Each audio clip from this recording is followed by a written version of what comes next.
деген ниеттерім осылардың бәрі құрбан болды мен үшін. Сізге сұхбат барысында бір сөзіңізді айтып қалдыңыз. Бұл ауруыма масондар кінәлі дедіңіз. Аурудан аман жазылған осылардың құрбандығының арқасы. Шымкент қаласының тұрғыны Насыров Нұрлан өзін ерекше қасиет иесі санайды. Оның айтуынша, ол ғарышпен байланыс орнатып, галактикадан ақпарат алады. Мен Насыр Нұрлан Дүйсенбайұлы, Шымкент қаласы 18 Әл-Фараби ауданы 18 микрорайон, нөмір 2 үй 15 пәтердің тұрғыны азаматымын.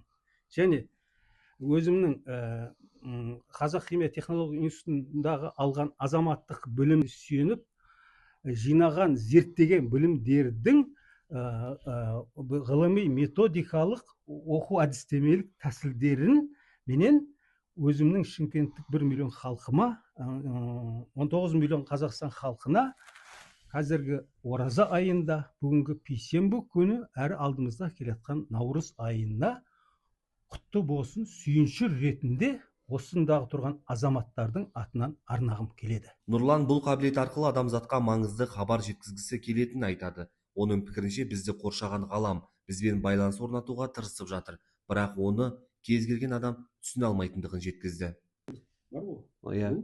Біз қазір галактиканың ядросынан кетіп жатырмыз. Мына 2000 жылдықта. Енді 26 жылы галактикаға келмеймін. 26 жылы адам болып кеттік па? 26 жылы ауырмай сау адам болып келу міндетіміз. Аманат осы. Сол жаңа адам болып келу үшін сіз халыққа қандай кеңес бересіз? Осы мына қазіргі осы ораза айында істеп жатқан амалдарымыздың бәрі галактикалық амалдар. Бұл комплексті дін, мәдениет, салт дәстүрдің синтезі. Соның құрамдас бір бөлігі болып жатыр.